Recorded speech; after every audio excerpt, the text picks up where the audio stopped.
I never imagined my life would transform overnight. For years, I survived in a rundown studio apartment with my Uncle Frank, the only family I had left. When his back injury left him bedridden and our eviction notice arrived alongside mounting medical bills, I made a desperate choice. With no job prospects and the threat of losing everything, I grabbed his taxi keys. One night, driving his cab illegally was all I needed to make rent. Then the storm hit, and so did fate. He stepped into my taxi, demanding to cross town during the worst downpour in years. A stern businessman in an expensive suit who needed to reach a critical meeting. I had no idea he was Blake Donovan, founder and CEO of Blake Innovations. All I knew was that failure wasn't an option. As we navigated flooded streets and downed power lines, something unexpected happened. My quick thinking impressed him. When I finally confessed I was driving illegally to save my uncle instead of reporting me, he saw something in me worth investing in. That single taxi ride pulled me out of poverty and thrust me into a corporate world I was utterly unprepared for. Now I'm fighting office politics, imposter syndrome, and rumors about why the CEO himself hired me. Worse still, I'm battling feelings I never expected to develop from my boss. One chance encounter completely changed my life, from struggling to survive to opportunities I never dreamed possible. But when my past comes back to haunt me, everything I've built might come crashing down. Before we start the video, buckle up, get ready, and subscribe for a special surprise tomorrow.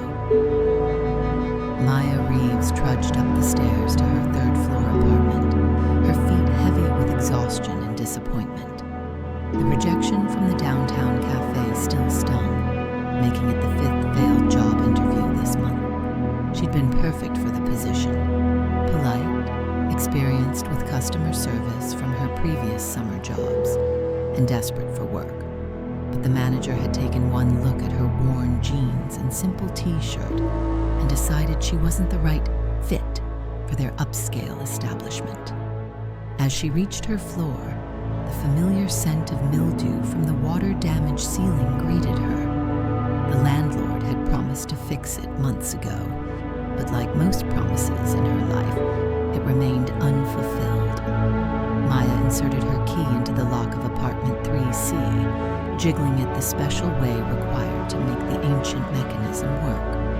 "Uncle Frank, I'm home," she called, expecting to hear the television blaring one of his favorite game shows.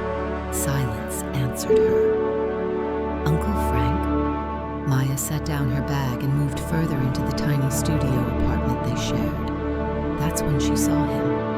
Her uncle lay sprawled on the floor between the kitchenette and their fold-out couch, his face contorted in pain. "Maya," he gasped. "My back. I can't move." Maya rushed to him, kneeling beside the only family she had left. Frank Reeves had taken her in after her parents' accident 10 years ago, raising his brother's daughter despite his own limited resources. Now, at 52, his body was betraying him after years of sitting behind the wheel of his taxi. "What happened? Did you fall?" Maya helped him roll onto his side, which seemed to give him some relief. Spasm hit when I was making coffee, worse than ever. His face was pale, beaded with sweat. "Pills are in the bathroom." Maya raced to get his prescription pain medication and a glass of water. As she helped him take the pills, her gaze fell on the stack of mail she dropped on the counter. A bright red envelope stood out among the bills. She recognized it immediately. Their third eviction warning. After getting Uncle Frank settled on the couch with ice on his back, Maya sorted through the mail with trembling hands. Electric bill, overdue, water bill, final notice, and a new one. A letter from the hospital regarding Uncle Frank's last emergency room visit for his back, demanding immediate payment. "How bad is it?" Uncle Frank asked, his voice already growing drowsy Maya forced a smile. Nothing we can't handle. But at the bottom of the pile was a letter that made her blood run cold. It was from the Taxi Medallion Authority, threatening to revoke Uncle Frank's license to operate if the next payment wasn't made within 48 hours. Uncle Frank, what's this about the Taxi Medallion? She asked, holding up the letter. He sighed, eyes half closed. Been missing payments. Couldn't tell you. You worry too much already. Maya did the quick math in her head. They needed $800 for rent by tomorrow or they'd be evicted. The medallion payment was another $500. Without that medallion, Uncle Frank couldn't work, even when his back improved. It was their only source of income. Don't worry, she said softly, but Uncle Frank had already drifted off, the strong medication pulling him into unconsciousness. Maya sat at their small kitchen table, desperation clawing at her chest. No job prospects, no savings, no family to turn to for help. Uncle Frank had sacrificed everything to raise her, working double shifts and holidays. Now he needed her, and she had nothing to offer. Her gaze drifted to the hook by the door where Uncle Frank's taxi keys and ID badge hung. An idea, reckless, probably illegal, but possible, began to form in her mind. Maya had a driver's license. She'd driven Uncle Frank's personal car plenty of times. The taxi wouldn't be that different, would it? One night, just one night of driving his shift could earn enough to make the rent payment at least. She checked the clock. 6:30 p.m. Prime time for fares as people headed out for dinner or evening events. Uncle Frank's night shift would normally start in 30 minutes. The medication would keep him out for hours. By the time he woke up, she could be back with the money they desperately needed. Maya grabbed a clean t-shirt and her only pair of decent jeans. In the bathroom, she splashed water on her face and pulled her dark hair back into a neat ponytail. She needed to look professional, or at least older than her 19 years. Taking Uncle Frank's taxi keys and ID badge from the hook, she hesitated. If she got caught driving a taxi without proper licensing, there would be serious consequences. But if she did nothing, they'd lose everything anyway. Maya scribbled a note and left it where Uncle Frank would see it when he woke up. Gone out to borrow money from a friend. Don't worry. Rest. Love you. With one last look at her sleeping uncle, Maya stepped out of the apartment. Uncle Frank's taxi ID clutched tightly in her hand. The weight of their financial desperation propelled her forward with each step down the stairs, out of the building, and toward the parking lot, where Uncle Frank always left his yellow cab. Maya's hands trembled as she gripped the steering wheel of Uncle Frank's taxi. After 2 hours of driving around the city, she had only managed to pick up 3 fares, earning a meager $40. The evening rush had been slower than she'd anticipated, and her initial confidence was fading fast. You can do this, she whispered to herself, adjusting the rear-view mirror for the 20th time. Just 5 more hours, that's all. The old Crown Victoria's engine rumbled reassuringly beneath her as she navigated the familiar streets of the city she'd grown up in. Uncle Frank had always told her that being a good taxi driver was about knowing the city better than the GPS. Right now, that knowledge was her only advantage. As Maya cruised past the downtown theater district, the first heavy raindrops began to splatter against the windshield. The weather forecast had mentioned a possibility of storms, but nothing had prepared her for the dark wall of clouds rapidly approaching from the west. Her phone pinged with a weather alert.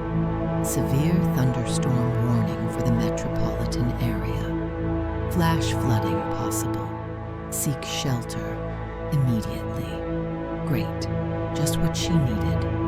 Some drivers might have called it a night, but Maya couldn't afford to.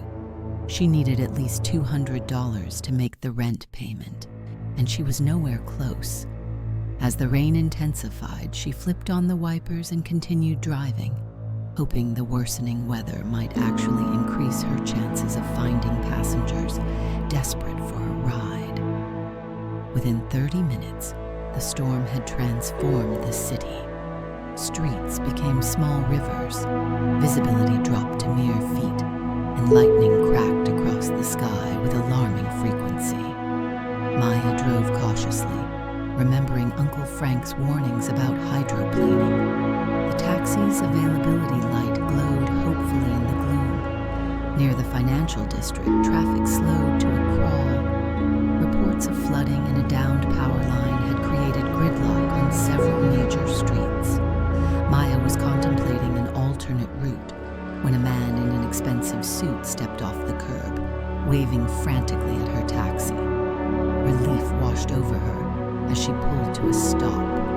Finally, another fare. The man yanked open the door and slid into the back seat, bringing with him the smell of expensive cologne and rain-soaked wool. "Thank God," he said, brushing water from his sleeve. "I've been trying to get a ride for 20 minutes. Every rideshare app is showing no drivers available." Maya glanced at him in the rearview mirror. He looked to be in his late 30s, with sharp features and dark hair graying slightly at the temples. His tailored suit probably cost more than 6 months of her rent. "Where to, sir?" she asked, trying to deepen her voice slightly while keeping it polite and professional, just as she'd heard Uncle Frank do countless times. "Westbrook Corporate Center." He was already on his phone, typing rapidly. "I have a meeting in 40 minutes that absolutely cannot be rescheduled. Can you get me there in this weather?" Maya hesitated. Westbrook was on the opposite side of the city, and with the current conditions, it would be a challenge. "I'll do my best, sir," she said, pulling away from the curb. "The storm's causing some issues, but I know a few shortcuts." "Good." He barely looked up from his phone. "I'll make it worth your while if you get me there on time." As Maya merged back into traffic, a news alert came over the radio. Downtown power outage affecting traffic signals in multiple areas. Authorities advised staying off roads if possible. Her passenger looked up sharply. "Did they say power outage?" "Yes, sir. Looks like it's affecting downtown." He muttered something under his breath and made another call. "Jennifer, the power's out downtown. Is the Westbrook building affected?" "Good. Yes, I'm on my way. Delay them as long as you can, but I need that meeting to happen." Maya turned onto Riverside Drive, usually a faster alternative to the main avenue. But today it was barely moving. Rain hammered against the roof of the taxi as they inched forward. Lightning flashed, illuminating her passenger's increasingly agitated expression. "Is there another route? I can't be late for this." Maya examined the gridlock ahead and made a quick decision. "Yes, sir. I know a different way." She turned sharply onto a side street that few people used. It was a service road that ran behind several warehouses before connecting to another major artery. "Are you sure about this?" Her passenger looked skeptical as they passed darkened buildings.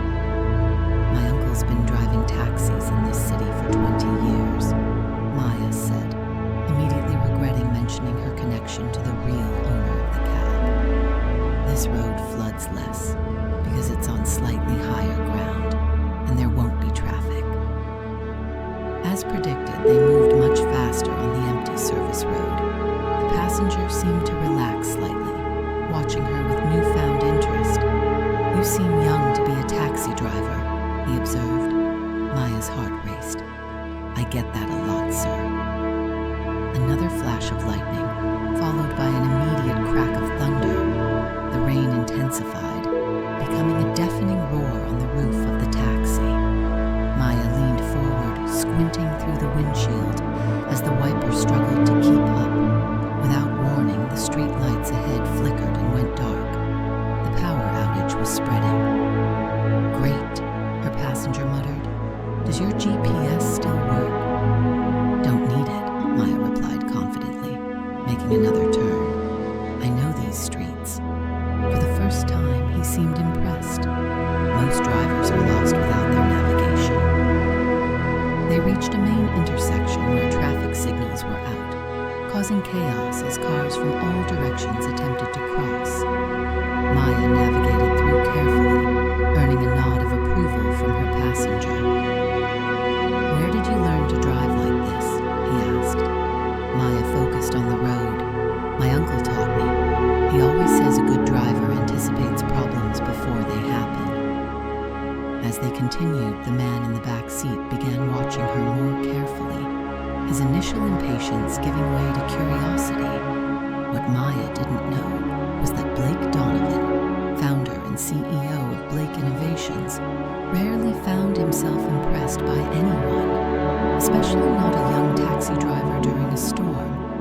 But something about her calm efficiency in the face of chaos had caught his attention, and their journey had only just begun. As they approached the Eastern District, Maya spotted flashing blue lights ahead, a police checkpoint. Her stomach dropped. They were stopping vehicles, likely checking for proper documentation in the emergency conditions. "Is there a problem?" her passenger asked, noticing her sudden tension. "Just a delay," Maya said, trying to keep her voice steady. She glanced at Uncle Frank's ID clipped to the visor. It clearly showed his photo, a balding middle-aged man, nothing like her. The passenger leaned forward, following her gaze to the checkpoint. "They're probably just redirecting traffic due to flooding." Maya slowed the taxi as they joined the line of vehicles. Her mind raced, calculating the risk. If she turned around now, it would look suspicious. If she continued, she might be caught driving without proper licensing and face legal consequences. Or worse, cause her uncle to lose his medallion permanently. "I know another way," she said suddenly, preparing to make a U-turn. The passenger's hand appeared on the back of her seat. "Wait, what's actually going on here?" Maya met his eyes in the rearview mirror. His gaze was sharp, analytical, the kind that missed nothing. She had a split-second decision to make: continue the charade or tell the truth. "I don't have a taxi license," she admitted, her voice barely audible over the rain. "This is my uncle's cab. He injured his back and can't walk. We're about to be evicted, and he'll lose his medallion if I don't make enough tonight to cover the payments."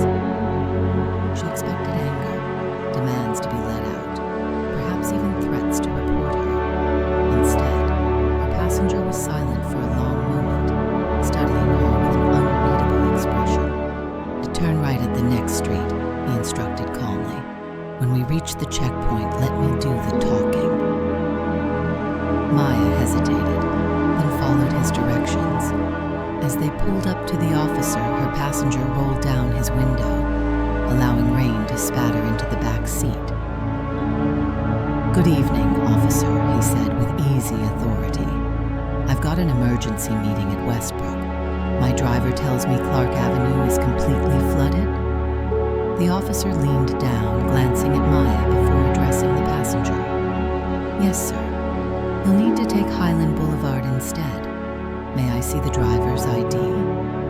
Maya felt her heart stop. "Of course, but we're in a hurry," her passenger said smoothly, extending a business card toward the officer. Blake Donovan, CEO of Blake Innovations, were coordinating with emergency services on the power restoration. The officer's demeanor changed instantly upon reading the card. "Mr. Donovan, I didn't realize." "Yes, sir, please proceed. Highland is your best bet right now." With a respectful nod, the officer waved them through without checking Maya's credentials. Once they were safely past the checkpoint, Maya exhaled shakily. "Thank you." "Don't thank me yet," he replied. "What you're doing is still illegal, regardless of your reasons." Maya gripped the steering wheel tighter. "I know. But sometimes you have to choose between what's legal and what's necessary. Another flash of lightning illuminated his thoughtful expression. A philosophical taxi driver. Interesting. They drove in silence for several blocks. The rain continued its assault, but Maya navigated confidently, taking them through residential areas where the streets were less prone to flooding.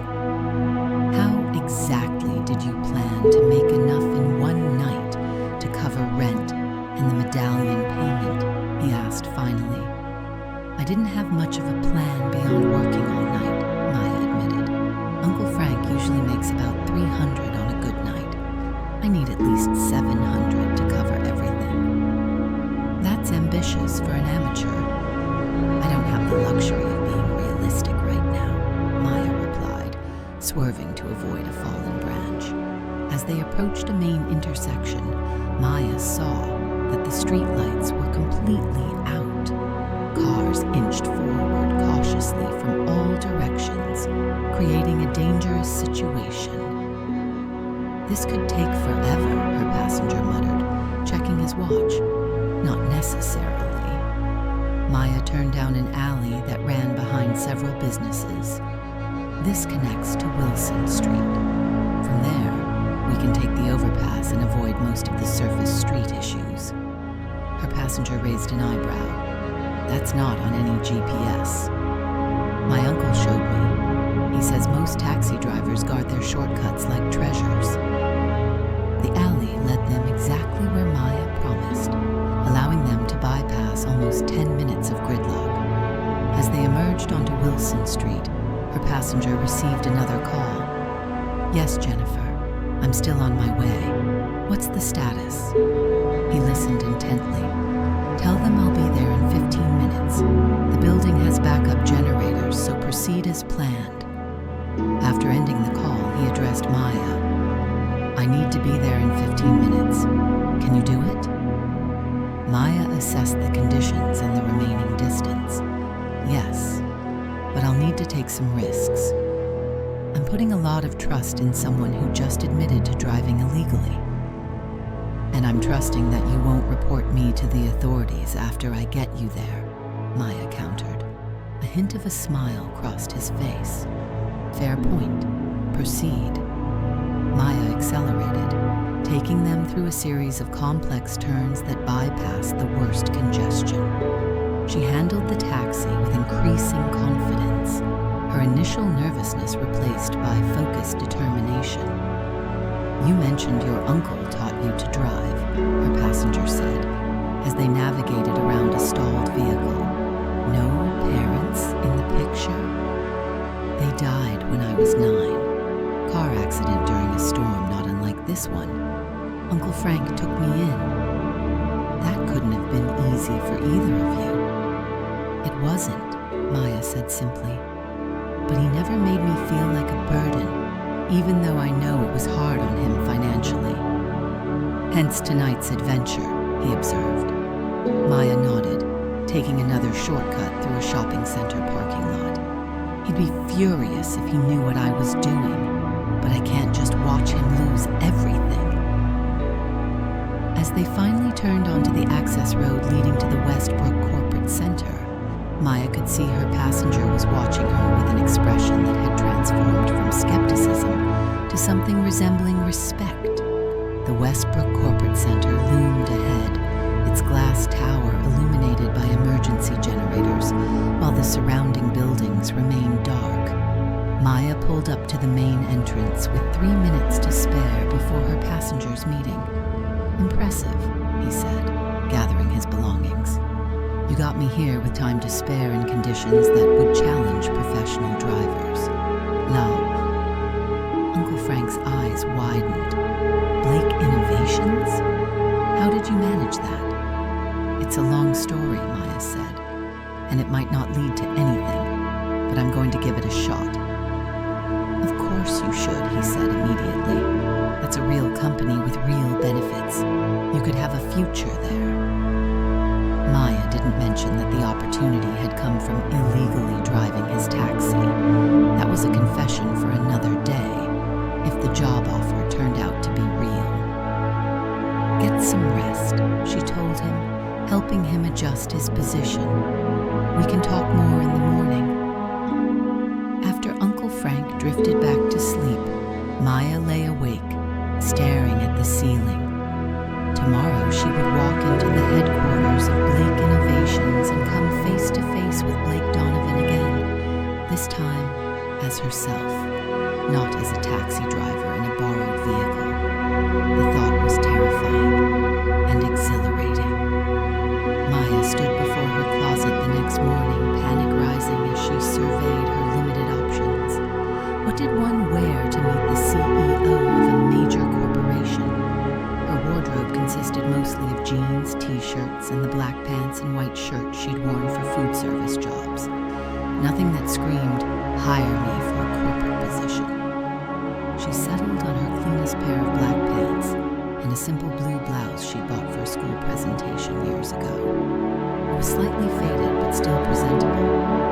Her only pair of dress shoes had a scuff on the left toe that she tried to polish away with a damp cloth. Uncle Frank watched from the couch as she nervously prepared. "You look fine," he assured her. "They'll be looking at your abilities, not your clothes." Maya wasn't convinced but had no alternatives. After checking that Uncle Frank had everything he needed within reach, she headed out, clutching Blake Donovan's business card like a talisman. The Blake Innovations headquarters occupied a sleek, 40-story building downtown. Maya had passed it countless times, but never imagined she'd step inside. Now, standing before the revolving glass doors, she felt woefully out of place. The lobby was a cathedral of modern design, soaring ceilings, marble floors, and a massive digital display showing the company's global operations in real time. Security guards in crisp uniforms monitored the entrance, and well-dressed professionals streamed through the turnstiles with ID badges. Maya approached the reception desk, where a poised woman with immaculate makeup sat behind a gleaming counter. "Good morning. I have an appointment with Blake Donovan," Maya said, trying to sound confident. The receptionist didn't bother hiding her skepticism. "Your name, Maya Reeves." The woman checked her computer and frowned. "I don't see you on Mr. Donovan's calendar. Are you sure you have the right day?" Maya produced the business card. "He asked me to come at 10 o'clock today." "Mr. Donovan personally invited you?" The receptionist's tone made it clear how unlikely she found this. "Yes. Last night." The receptionist made a call, speaking in hushed tones while occasionally glancing at Maya. Finally, she hung up and said, "Please take a seat. Someone will be with you shortly." Maya sat in one of the sleek leather chairs, acutely aware of her scuffed shoes and the small coffee stain on her pants that she hadn't noticed until now. Around her, people in tailored suits and designer dresses moved with purpose and confidence. She'd never felt more out of place. Nearby, she could hear other job candidates chatting. They appeared to be interviewing for various positions, all with polished resumes and professional attire. "Did you see the LinkedIn post about the logistics intern position? Over 2,000 applicants," one young man in a perfectly pressed suit said to another. "Of course. I made sure my resume highlighted my MBA and my summer at Goldman," his companion replied. "What about you? Stanford, right?" Maya sank lower in her chair. What was she doing here? She didn't even have a college degree, let alone an MBA from Stanford. As the minutes ticked by, her confidence waned. Maybe this was all a mistake. Maybe Blake Donovan had simply been impressed in the moment but had forgotten about her by morning. Or worse, maybe this was some kind of elaborate setup to teach her a lesson about driving a taxi illegally. Just as she considered leaving, a woman approached. "Maya Reeves. I'm Jennifer Chen, Mr. Donovan's executive assistant. Please follow me." The elevator ride to the 40th floor was silent and tense.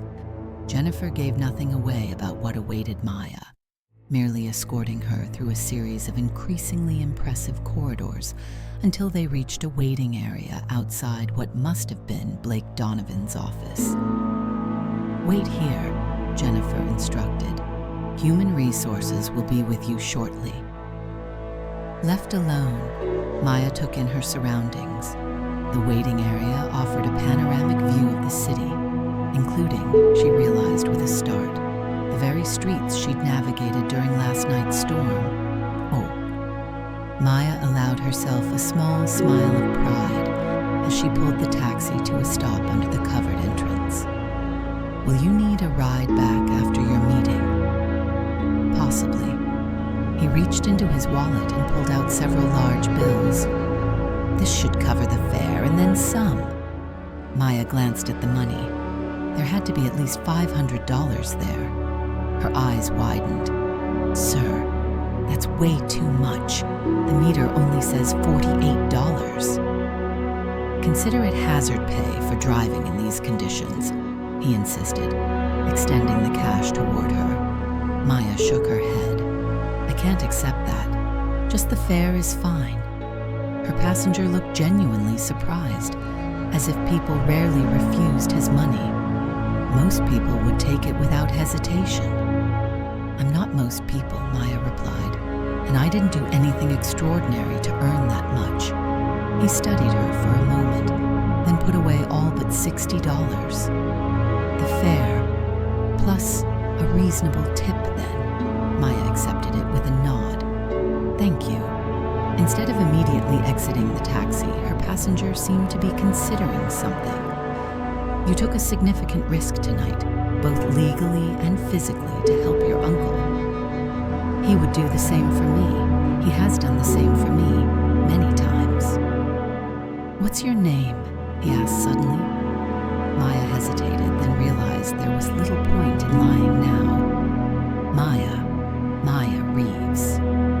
"Well, Maya Reeves, I'm Blake Donovan." He handed her a business card. "And I'd like you to come see me tomorrow at Blake Innovations."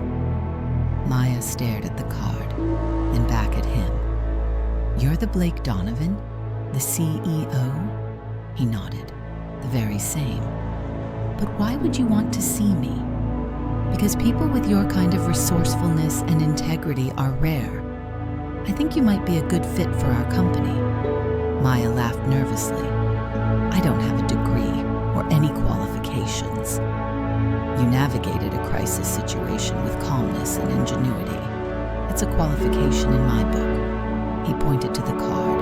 "My office, 10 o'clock tomorrow morning. Ask for me directly." Before Maya could respond, Blake Donovan stepped out of the taxi and strode toward the building entrance, leaving her staring after him in disbelief. The drive back to the apartment was a blur. Maya's mind raced with possibilities, fears, and questions. Was this some kind of trap? Would police be waiting at Blake Innovations to arrest her for driving without a license? Or was this genuinely an opportunity, the kind that came once in a lifetime? It was nearly midnight when Maya pulled the taxi into its usual spot behind their apartment building. The storm had finally passed, leaving puddles reflecting the streetlights. She hurried upstairs, hoping Uncle Frank was still asleep. She found him right where she'd left him, though he had shifted positions on the couch. Relief washed over her. He hadn't discovered her absence. Maya counted the night's earnings. Between Blake's fare and the other passengers she'd picked up, she had just enough to make the rent payment. The medallion payment would have to wait, but at least they wouldn't be evicted. After hiding the taxi keys back on their hook, Maya collapsed onto the edge of the fold-out couch, exhaustion finally catching up with her. She pulled out Blake Donovan's business card and studied it in the dim light. Blake Innovations was one of the largest technology and logistics companies in the country.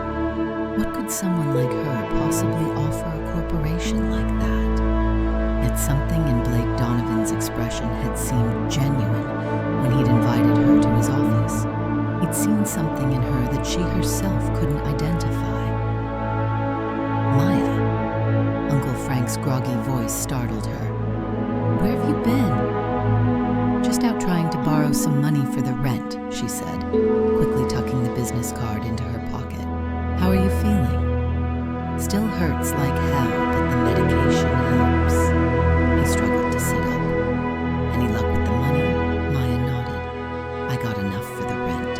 Don't worry about it."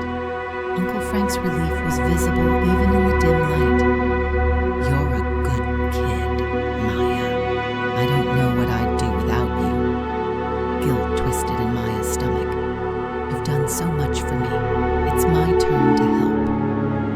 "Did you have to borrow from those payday loan sharks?" "No, nothing like that," Maya assured him. "Everything's fine. We just need to figure out the medallion payment next." Uncle Frank sighed heavily. "I might have to sell it. I can't drive for at least a month with this back, maybe longer. The doctor was clear about that." "Don't give up yet," Maya said. "Something might work out." She thought about Blake Donovan's offer. If it was legitimate, if there really was a job opportunity at Blake Innovations, perhaps their financial situation could change completely. "What aren't you telling me?" Uncle Frank asked, always perceptive despite his pain.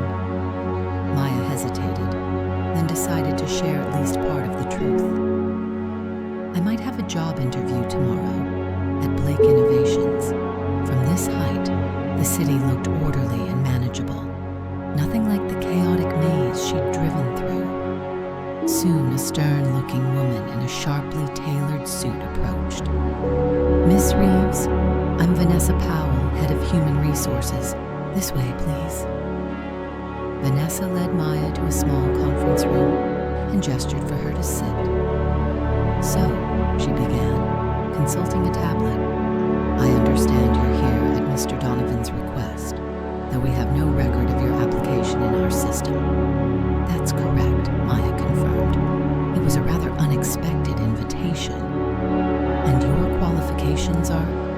Vanessa's perfectly arched eyebrow conveyed her skepticism. "I don't have formal qualifications," Maya admitted. "I graduated high school but haven't been able to attend college yet." Vanessa made a small note. "Previous employment?" "Mostly service jobs, waitressing, retail." Maya decided to omit last night's taxi driving. "I see." Vanessa's tone suggested she didn't see at all why Blake Donovan would have invited someone with Maya's background. "And what position do you believe you're interviewing for today?" Maya hesitated.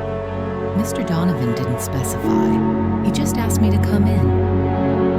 Vanessa's lips thinned. "Well, without a specific position in mind and with your limited qualifications, I'm not sure." The door opened, and Blake Donovan himself walked in. "Ah, Ms. Reeves, you made it." "Good morning, Vanessa. I'll take it from here." Vanessa looked startled. "Sir, we haven't completed the preliminary screening." "That won't be necessary. Thank you, Vanessa." After a moment of visible internal struggle, Vanessa nodded stiffly and left the room. Blake took a seat across from Maya. He wore a different suit today, but carried the same commanding presence. "I was beginning to wonder if you'd show up." "I considered not coming," Maya admitted. "But here you are." "Here I am." Blake studied her for a moment. "Last night you navigated a crisis situation with ingenuity and composure. You found solutions where others would have seen only obstacles. Those are qualities I value highly at Blake Innovations." Maya wasn't sure how to respond. "Thank you, but I'm not qualified for any position here." "Qualifications can be acquired. Character and innate problem-solving abilities are harder to teach." Blake leaned forward. "Tell me, Maya, if you could have any position here, what would interest you?" Maya thought about the massive operations display she'd seen in the lobby. "Something in logistics, maybe. I've always been good at spatial puzzles and finding efficient routes. That's why I knew all those shortcuts last night." Blake nodded. "As it happens, we have an opening in our logistics department, An entry-level position, but with potential for growth. Maya could hardly believe what she was hearing. "Are you offering me a job?" "I'm offering you an opportunity," Blake clarified. 3 months as an intern in logistics. If you prove yourself, we'll convert it to a permanent position. The internship comes with a stipend that should help with your current financial situation. Hope bloomed in Maya's chest, quickly followed by suspicion. Why would you do this for someone you just met? Someone who admitted to breaking the law? "I make decisions based on potential, not past mistakes," Blake said simply. "I see something in you worth investing in. Whether that investment pays off is entirely up to you." Maya's first day at Blake Innovations arrived with a mixture of excitement and terror. The logistics department occupied the 26th floor, a vast open space filled with dual monitor setups, interactive maps, and walls of screens displaying shipping routes, traffic patterns, and delivery schedules. Her supervisor, Marcus Chen, was a harried man in his 40s who spoke rapidly and expected people to keep up. "Your workstation is there," he said, pointing to a desk in the corner. "Password is temporary. Change it immediately. HR orientation is at 2. Any questions about department procedures, ask Sarah next to you, not me. I have a system optimization meeting in 5 minutes." With that, he was gone, leaving Maya standing awkwardly by her assigned desk. The woman at the neighboring workstation, Sarah presumably, glanced up with a curious smile. "First day?" she asked. Maya nodded. "That obvious?" "The deer in headlights look gives it away," Sarah replied good-naturedly. "I'm Sarah Chen, no relation to Marcus despite the name, logistics coordinator." "Maya Reeves, new intern, I guess." Sarah raised an eyebrow. "You guess?" "It all happened pretty fast," Maya admitted, settling into her chair. The ergonomic seat alone probably cost more than all the furniture in her apartment combined. "Well, welcome to organized chaos," Sarah said. "We manage the movement of everything from raw materials to finished products for Blake Innovations and their subsidiaries. It's like a giant puzzle that changes every day." Maya booted up her computer, confronted immediately by login screens for 6 different systems she'd never heard of. "I have no idea what I'm doing," she confessed. Sarah laughed. "None of us did on day 1. You'll learn. What's your background? Supply chain management? Transportation studies?" Taxi driving," Maya said, deciding honesty was the simplest approach. Sarah blinked. "That's unusual. But hey, practical experience is valuable. Who hired you?" Before Maya could answer, a notification popped up on every screen in the department. "CEO visit, 30 minutes. The office immediately buzzed with activity. People straightened their desks, fixed their hair, and rapidly closed social media tabs on their browsers. "Blake Donovan is coming to our floor?" Maya asked. "Apparently. He doesn't visit departments unannounced very often," Sarah explained, straightening her own desk. "Must be something important." 30 minutes later, Blake Donovan strode onto the floor, accompanied by several executives, including Vanessa from HR, whose gaze immediately found Maya in the corner. Blake spoke briefly with Marcus, then began making his way around the department, stopping to chat with various team members. When he reached Maya's desk, conversations throughout the floor hushed as people strained to listen. "Miss Reeves, settling in?" Blake asked pleasantly. "Yes, sir. Everyone's been helpful," Maya replied, acutely aware of the attention. "Excellent. I expect to hear good things about your progress." With a brief nod, he moved on, but the damage was done. All eyes followed him, then swiveled back to Maya with undisguised curiosity. As soon as Blake and his entourage departed, Sarah leaned over. "Okay, spill it. How does the CEO know you by name on your first day?"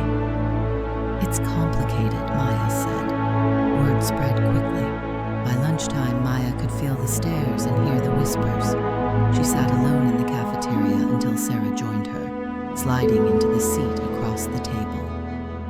"People are saying you must be someone's relative," Sarah informed her, "or that you have dirt on someone important." Maya pushed her salad around. "I'm not related to anyone here, and I don't have dirt on anyone." "Then what's your story? Because something's definitely unusual about your hiring." Maya hesitated, then gave a simplified version of the taxi ride during the storm, omitting the illegal aspects. Sarah listened with increasing fascination. "So you impressed him with your driving skills and knowledge of the city. That's actually pretty cool," she concluded. "But be careful. Not everyone will see it that way." Maya soon discovered what Sarah meant. Her computer credentials didn't work properly. Her emails went unanswered, and when she asked questions during the department meeting, she received only cursory responses. Marcus assigned her to data entry, mindless work clearly designed for the lowest person on the totem pole. Maya tackled it diligently, determined to prove her worth regardless of the task. At the end of her first week, Maya stayed late, familiarizing herself with the logistics systems after hours when no one was watching. She noticed that the shipping routes for the company's West Coast distribution were inefficient, with numerous unnecessary overlaps. She was so absorbed in studying the routes that she didn't notice Vanessa approaching until the woman cleared her throat loudly. "Working late on your first week? Trying to impress someone?" Vanessa's tone was coolly professional, but with an undercurrent of suspicion. "Just trying to learn the systems," Maya replied. Vanessa gestured to Maya's screen. "Those are the primary distribution routes for our West Coast operations, well above your security clearance as an intern." "I'm sorry, I didn't realize. The system let me access them." Vanessa's eyes narrowed. "I'll have IT review your permissions. In the meantime, remember that enthusiasm doesn't excuse overstepping boundaries." After Vanessa left, Maya gathered her things to go home. In the elevator, she encountered Jennifer, Blake's executive assistant. "Late night?" Jennifer asked. "Just trying to catch up," Maya said. "There's a lot to learn." Jennifer studied her. "Mr. Donovan has a reputation for spotting potential where others don't see it, but that creates its own challenges." "What do you mean?" "People wonder why you're here and what makes you special. They'll watch for signs that you don't belong." Jennifer's tone wasn't unkind, just matter of fact. "If I were you, I'd focus on proving them wrong through results, not effort." Maya thought about this advice on her bus ride home. The week had been overwhelming, not just the technical aspects of the job, but the social dynamics and unspoken rules. She'd gone from a world she understood completely to one where she felt constantly off balance. Uncle Frank was doing better, moving around the apartment with a cane. His face lit up when Maya entered. "There she is, my corporate niece." How was the first week? Despite her exhaustion, Maya smiled.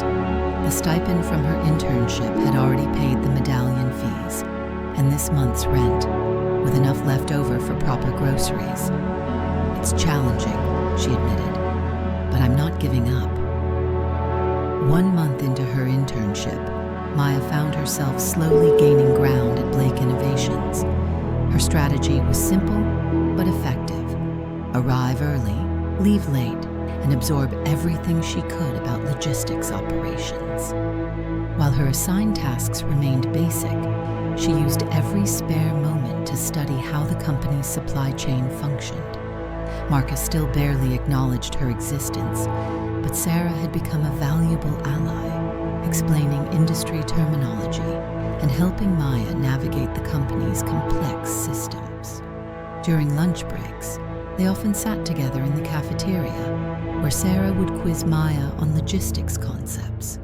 "What's the difference between 3PL and 4PL providers?"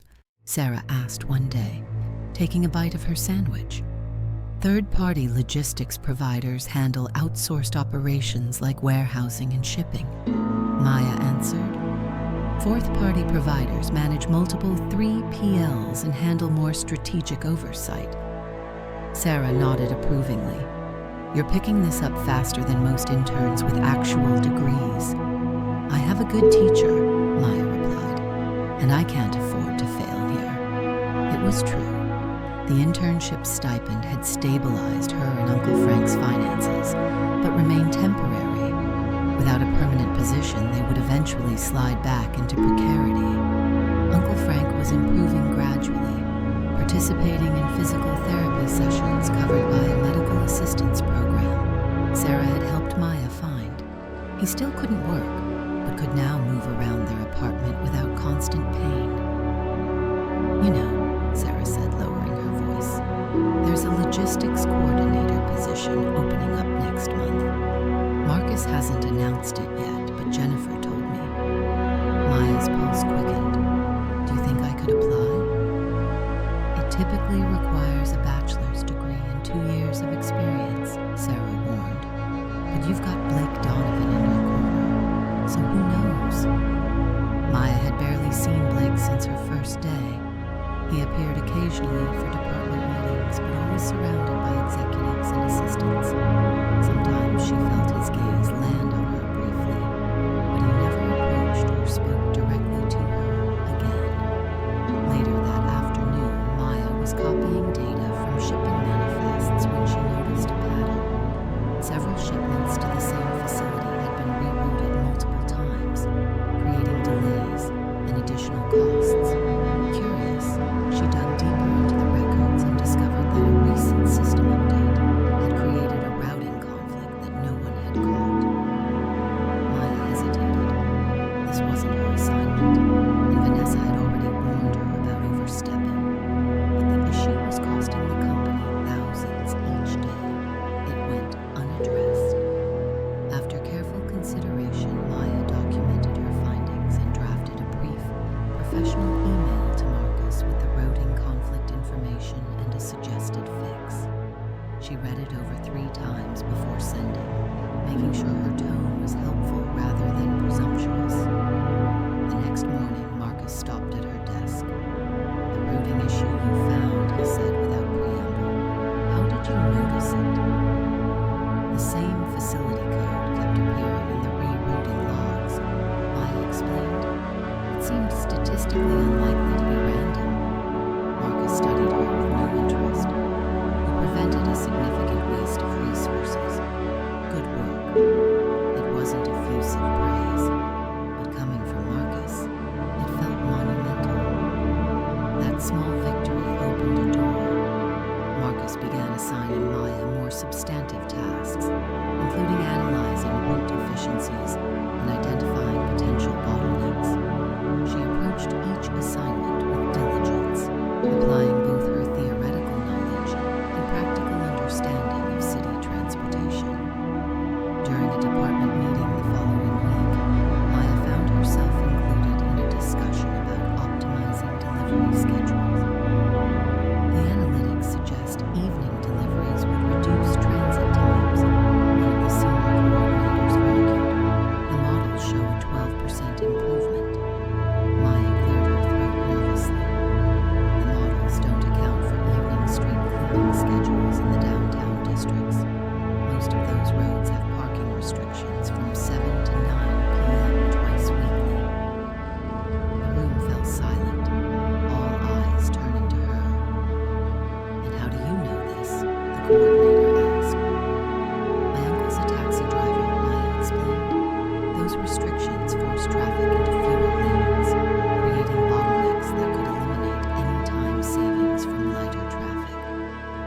Marcus nodded slowly. She's right. The models wouldn't capture that. He turned to Maya. Draft an alternative proposal incorporating that information.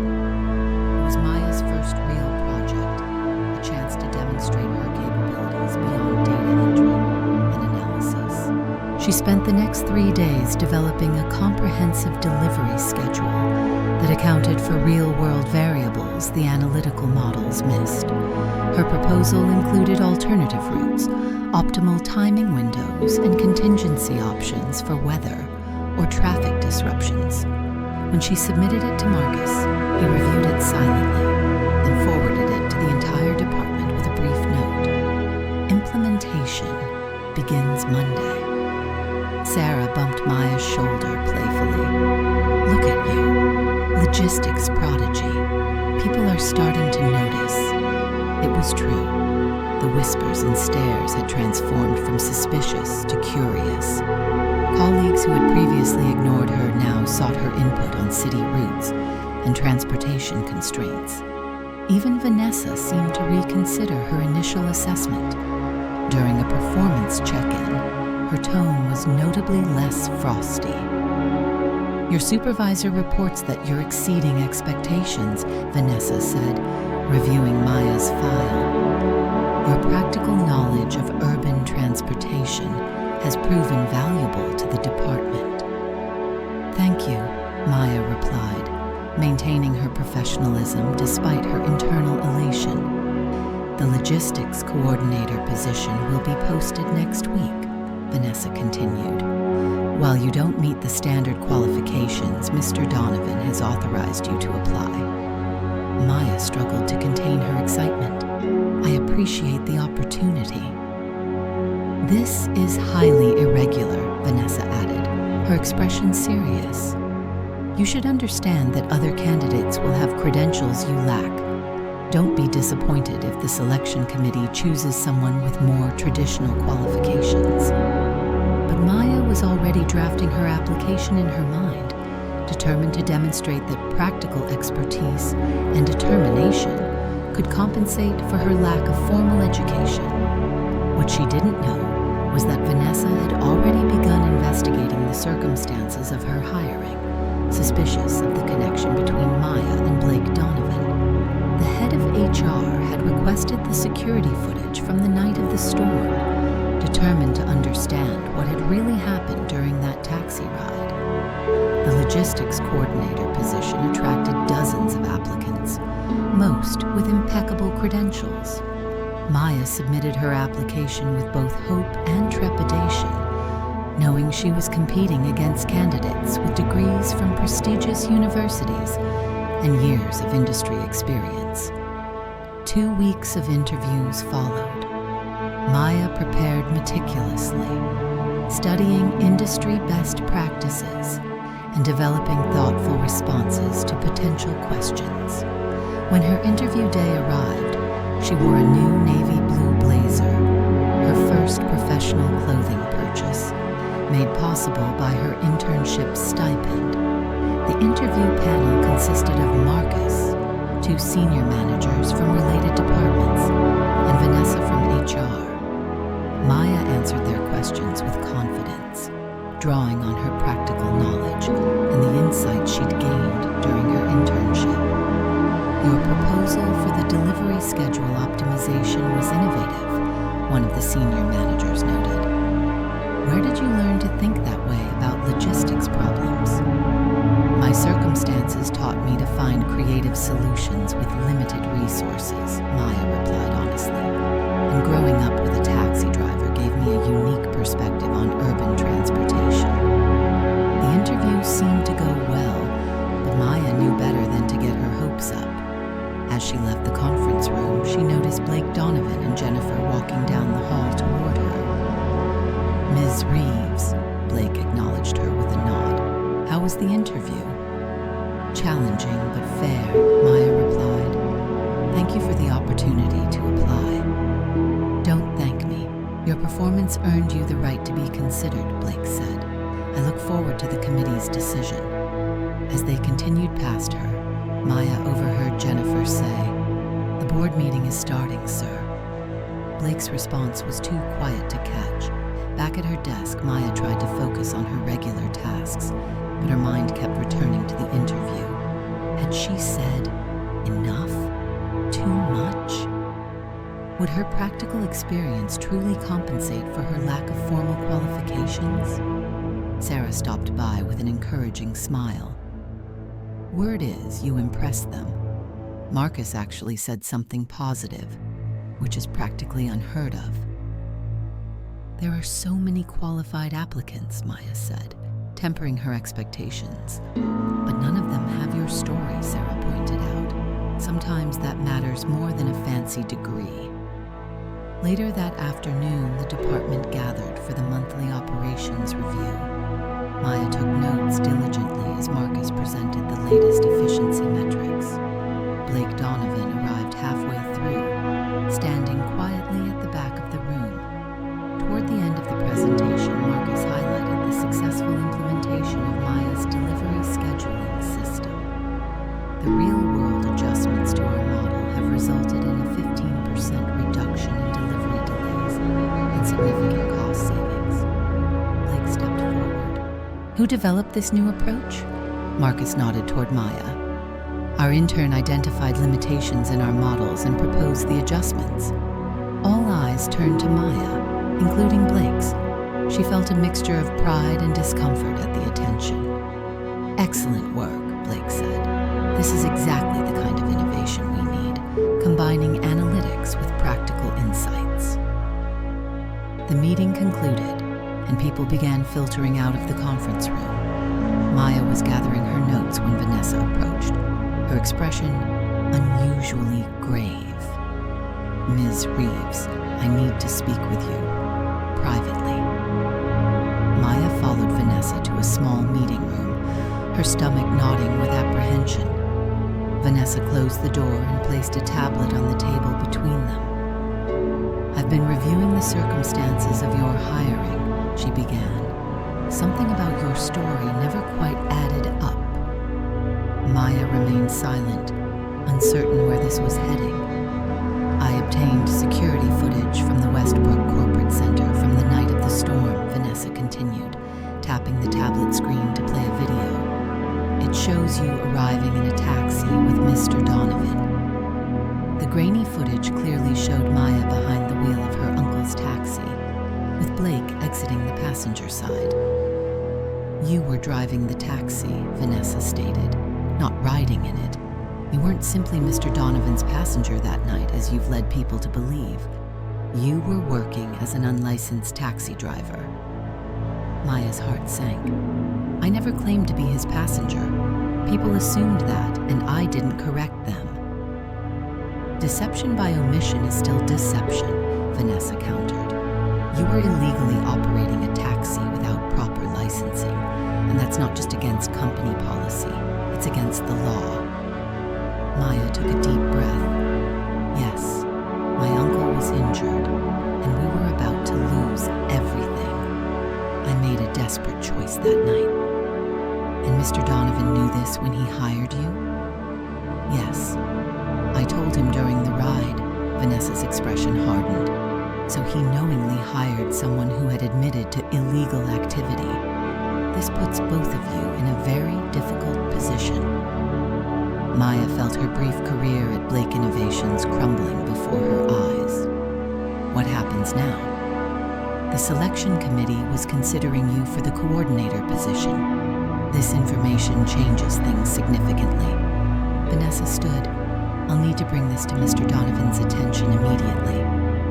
I understand, Maya said quietly. Should I clean out my desk?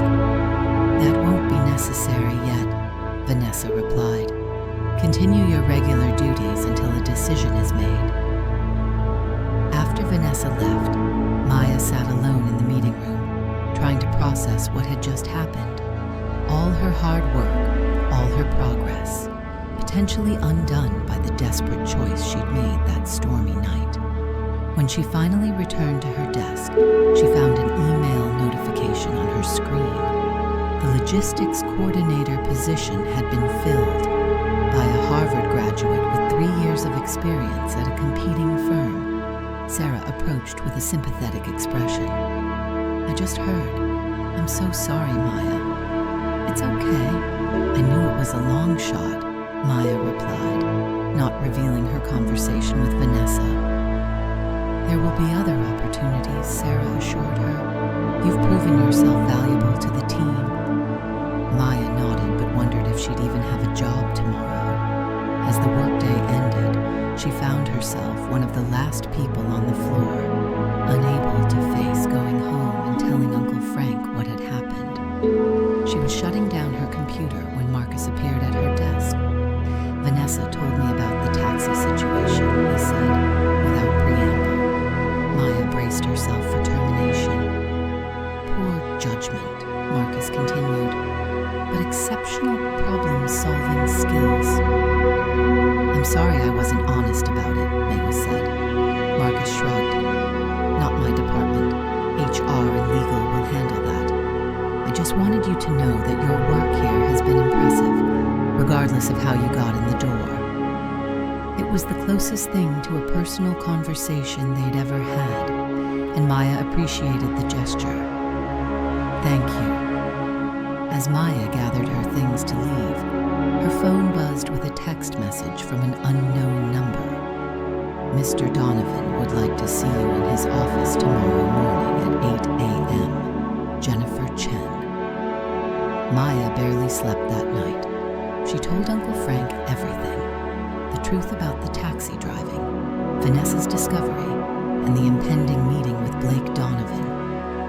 To her surprise, Uncle Frank wasn't angry about her driving his taxi illegally. "You risked everything to help me," he said, his eyes moist. "I could never be mad about that, but you should have told me." "I was afraid you'd stop me," Maya admitted. "I would have, and we would have lost everything." He squeezed her hand. "Sometimes the right choice and the legal choice aren't the same thing. Whatever happens tomorrow, I'm proud of you." His words comforted her, but didn't ease the knot of anxiety in her stomach. By morning, Maya had resigned herself to termination. She dressed carefully in her best clothes, determined to face her fate with dignity. Blake Innovations was eerily quiet when Maya arrived at 7:45 a.m. The early hour meant the usual bustle of employees hadn't yet begun. She took the elevator to the 40th floor, her reflection in the polished doors looking pale but composed. Jennifer was already at her desk outside Blake's office. "Go right in," she said. "He's expecting you." Maya took a deep breath and entered. The CEO's office was spacious but less ostentatious than she'd imagined. Practical furnishings, large windows overlooking the city, and walls lined with maps and logistics models rather than the expected awards or artwork. Blake Donovan stood looking out at the city, his back to the door. He turned as Maya entered, his expression unreadable. "Miss Reeves, thank you for coming in early." "Of course, Mr. Donovan." He gestured to a chair across from his desk. "Please, sit." Maya did so, folding her hands in her lap to keep them from trembling. Blake remained standing. "Vanessa brought some concerning information to my attention yesterday regarding the circumstances of our first meeting." "Yes, sir. I drove my uncle's taxi without proper licensing. The fact you never disclosed to anyone at the company except me." Maya nodded. "I didn't want to draw attention to it. It was a one-time desperate measure, not something I'm proud of." Blake finally sat down across from her. "The company has strict policies about integrity and legal compliance. Vanessa has recommended immediate termination." Maya's heart sank, but she maintained her composure. "I understand. However," Blake continued, "I find myself in a difficult position. I was aware of your actions that night and still offered you the internship. That makes me equally complicit in the omission." He leaned forward, studying her intently. "More importantly, in the time you've been here, you've demonstrated exceptional value to the company. Your delivery schedule adjustments alone have saved us hundreds of thousands in logistics costs. Marcus speaks highly of your work ethic and innovative thinking, which from him is practically effusive praise."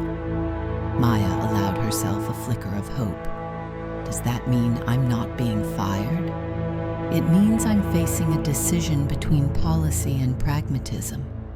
Blake stood again and paced slowly. When I picked you as my taxi driver that night, I saw someone who would break rules for the right reasons, to protect someone they cared about. You weren't driving that taxi for thrills or easy money. You were doing it to save your uncle's livelihood." He stopped and turned to face her directly. "The question now is, what kind of leader does that make me if I punish resourcefulness and loyalty? What message does that send to our organization about the values we truly prioritize?" Maya remained silent, understanding that he was working through his own ethical dilemma as much as addressing her. "I've made my decision," Blake finally said. "You'll remain with the company." Relief flooded through Maya. "Thank you, Mr. Donovan. However," he cautioned, "there will be conditions. You'll be placed on probation for 3 months. Any policy violation during that time, no matter how minor, will result in immediate termination. You'll also need to complete our ethics and compliance training program." "I understand. I won't let you down." "There's one more thing," Blake added, "the logistics coordinator position." Maya nodded, trying to hide her disappointment. "I understand that went to another candidate." It did. Jacob Winters from Harvard. Impeccable credentials on paper. Blake's expression shifted slightly.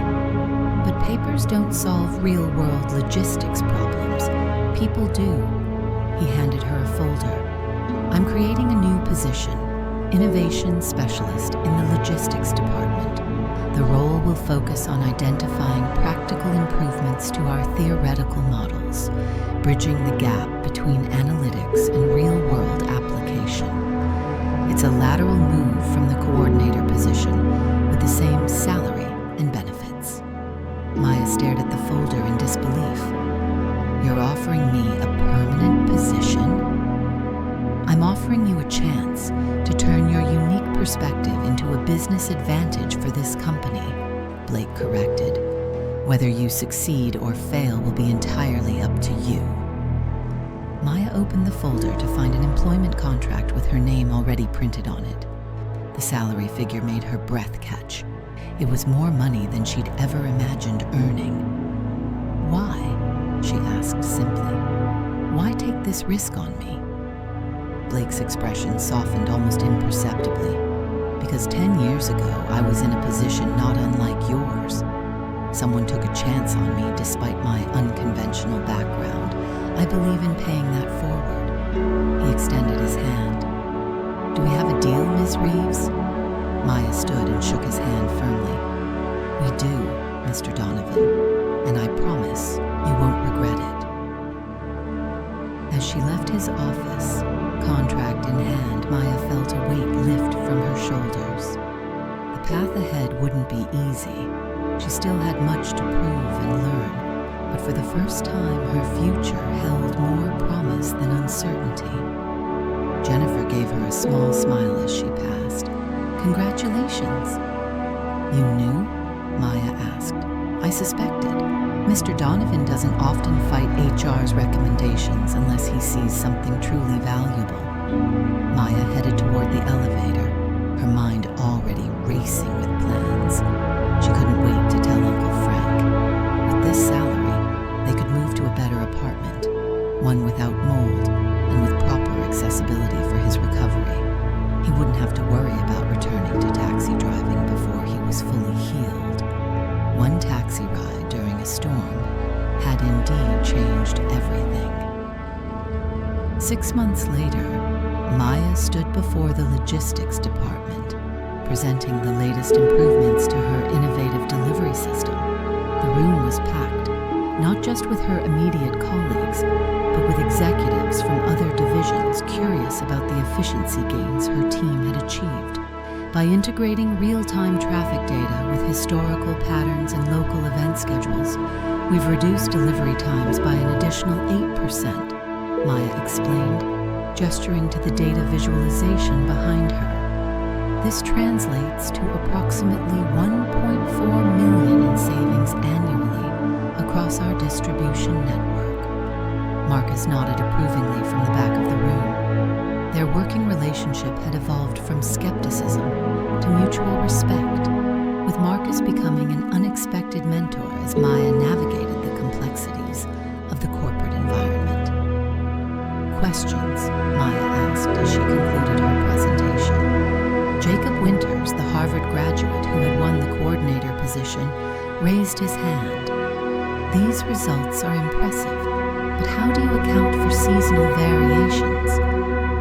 6 months ago, such a question might have intimidated Maya. Now she smiled confidently and brought up a new slide. Excellent question. We've developed adjustment factors for each season based on 3 years of historical data. She proceeded to explain the methodology in detail, earning an impressed nod from Jacob. The professional rivalry that had initially existed between them had gradually transformed into a productive collaboration. Jacob's theoretical knowledge complemented Maya's practical insights, creating solutions neither could have developed alone. After the presentation, Blake Donovan approached her. Exceptional work, Maya. The board was quite impressed with the quarterly numbers. Thank you, sir, Maya replied. Their interactions remained professionally cordial, though Maya had noticed a gradual warming in Blake's demeanor toward her over the months. I understand your uncle is doing well, Blake commented. Maya smiled. Yes, he's fully recovered. The physical therapy program made a huge difference. With her new salary, Maya had moved them to a comfortable 2-bedroom apartment in a safer neighborhood. Uncle Frank had completed his rehabilitation and now worked as a driver training instructor at a local transportation company, a position less physically demanding than taxi driving, but one that still utilized his extensive knowledge of the city. I'd like you to join me for a meeting next week, Blake said. I'm establishing a new initiative to identify and develop talent from non-traditional backgrounds. Your perspective would be valuable. I'd be honored, Maya replied. As Blake walked away, Sarah sidled up to her. Look at you, getting special invitations from the CEO, she teased. The office rumors are starting up again. Maya rolled her eyes. Purely professional. If you say so, Sarah replied with a knowing smile. But I've seen the way he looks at you when he thinks no one's watching. Maya had noticed it too. The lingering glances, the way their conversations sometimes stretched beyond what was strictly necessary for business. She'd found herself thinking about Blake in quiet moments, wondering about the person behind the professional facade, but she'd kept those thoughts firmly to herself, unwilling to jeopardize everything she'd worked for. The following week, Maya waited nervously outside the conference room where Blake's talent initiative meeting was about to begin. Executives from various departments filed in, glancing curiously at her. Despite her success, Maya still sometimes felt out of place among people with prestigious degrees and decades of corporate experience. Jennifer arrived with a tablet in hand. Mr. Donovan is running a few minutes late. He asked me to start the introductions. As the meeting began, Maya listened intently to the discussions about identifying promising candidates from diverse backgrounds. When asked to share her experience, she spoke honestly about the challenges she'd faced and the opportunities that had made a difference. The most valuable thing wasn't just getting hired, she explained. It was having someone believe I could succeed even without the traditional qualifications on paper. After the meeting, Blake asked Maya to stay behind. Once they were alone, he seemed almost hesitant, a stark contrast to his usual decisive manner. I have a proposition for you, he said finally. There's a transportation logistics conference in Chicago next month. I'd like you to present our new delivery system. Maya's eyes widened. You want me to represent Blake Innovations at a national conference? Your system, your presentation, Blake confirmed. You've earned the recognition. Thank you. I won't let you down. Blake hesitated again. There's something else. The conference coincides with the opening of a new exhibit at the Art Institute. I've been wanting to see it. Perhaps we could attend together after your presentation. The invitation hung in the air between them, clearly extending beyond the boundaries of their professional relationship. Maya considered carefully before responding. I'd like that, but I have to ask, is this appropriate given our working relationship? Blake nodded, appreciating her directness. A valid concern. If you're uncomfortable with the idea, I completely understand. I didn't say I was uncomfortable, Maya clarified, just cautious. We've both worked hard to build my position here on merit, not favoritism. And that wouldn't change, Blake assured her. Your work stands on its own, but I've come to value your company outside of professional contexts as well. Maya smiled. Then yes, I'd enjoy seeing the exhibit with you. The Chicago conference marked a turning point. Maya's presentation received enthusiastic response from industry leaders, with several approaching her afterward to discuss implementation details. The afternoon at the Art Institute with Blake revealed shared interests and perspectives that had nothing to do with logistics or business.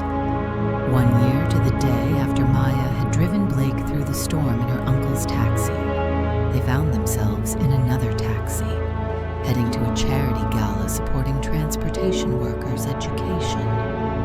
Strange how life works, Maya mused, watching the city pass by the window. If not for that storm, we never would have met. I've been thinking about that, Blake replied. Was it really chance? Or was it an inevitable intersection of two paths? Maya smiled. The logistics professional in me wants to calculate the probability. The human in me prefers to appreciate the outcome. Blake reached for her hand, a gesture that had become natural between them in recent months. Either way, I'm grateful for whatever combination of chance and choice brought you into my life. Even though I was driving illegally, Maya teased. Especially because of that, Blake affirmed. It showed me who you truly were. Someone willing to take extraordinary measures to protect those you care about. The taxi pulled up to the venue, where Maya would be speaking about her journey and announcing a new scholarship program for disadvantaged youth interested in logistics careers, funded jointly by Blake Innovations and her own initiative. As they stepped out together, Maya caught sight of Uncle Frank already waiting inside. He had insisted on attending to support her, proudly telling anyone who would listen how his niece had transformed from a desperate taxi driver to an industry innovator in just 1 year. That single taxi ride during a storm had indeed created ripples that continued to expand, touching more lives than Maya could have imagined. What had begun as a desperate measure had transformed into an opportunity, a career, and something more. A partnership built on mutual respect, shared values, and a recognition of potential that transcended